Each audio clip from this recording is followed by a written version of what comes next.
Salam semangat para penikmat semangkuk salad. Kemarin ada berita pembunuhan sadis di daerah Kelapa Gading. Seorang pengusaha yang cukup sukses ditembak sebanyak 4 kali oleh kemungkinan besar pembunuh bayaran. Dan kemungkinan besar pembunuhan ini telah direncanakan jauh-jauh hari.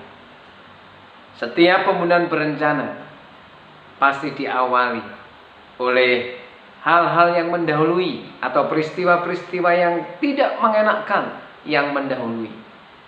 Peristiwa itu mungkin perselisihan atau persaingan ataupun kemarahan-kemarahan yang kemudian menimbulkan kebencian.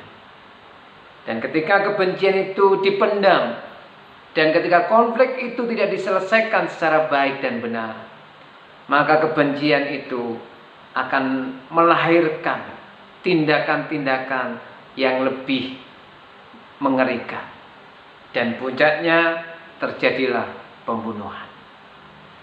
Jadi hati-hatilah kita kalau kita merasa ada perselisihan, ada situasi yang tidak mengenakkan, yang mengganggu relasi atau hubungan kita dengan orang lain, segera selesaikan.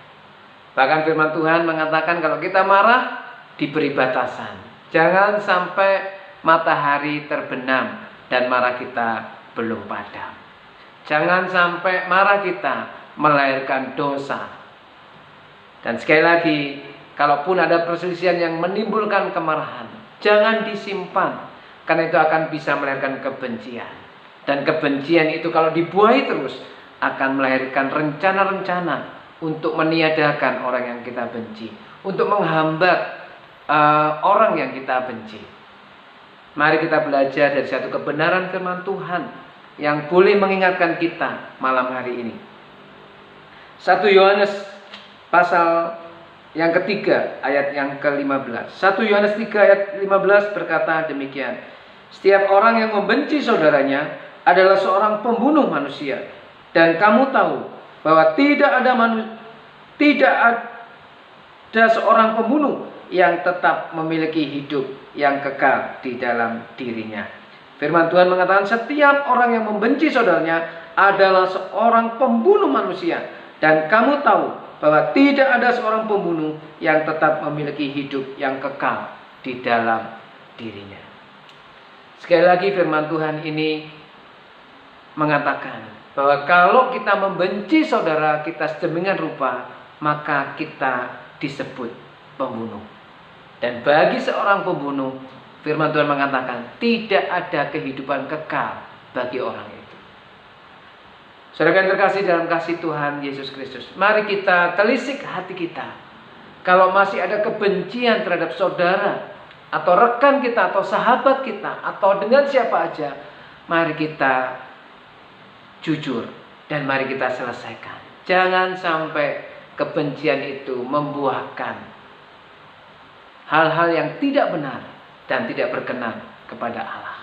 Mungkin memang kita tidak membunuh seperti pembunuh di Kelapa Gading, tetapi mungkin karena kebencian itu membuat kita menghalalkan segala cara untuk menghambat prestasi, untuk menghambat rezeki, untuk menghambat apapun pencapaian-pencapaian yang akan diraih dan telah diraih oleh orang yang kita benci. Mari kita sadari bersama-sama bahwa kebencian itu tidak akan membuahkan kebenaran dan kebaikan, hanya membuahkan rencana-rencana yang tidak diperkenan oleh Allah. Dan firman Tuhan hari ini mengatakan kebencian itu sama dengan pembunuh. Besok kita akan beribadah kepada Tuhan. Mari, mumpung masih ada kesempatan dan perkenan Tuhan, mari kita telisik hati kita koreksi hati kita diagnosa diri kita masing-masing. Masih adakah kebencian di hati kita? Sebelum besok pagi kita bersama-sama beribadah kepada Tuhan, mari kita mohon ampun kepada Tuhan. Kalau masih ada rencana-rencana untuk menghambat seseorang, untuk menjegal seseorang karena kebencian kita, mari kita bersama-sama bertobat supaya hidup kita diperkenan dan ibadah kita besok diperkenan oleh Allah. Selamat menjadi berkat dan selamat menghadirkan rahmat Tuhan, Tuhan memberkati.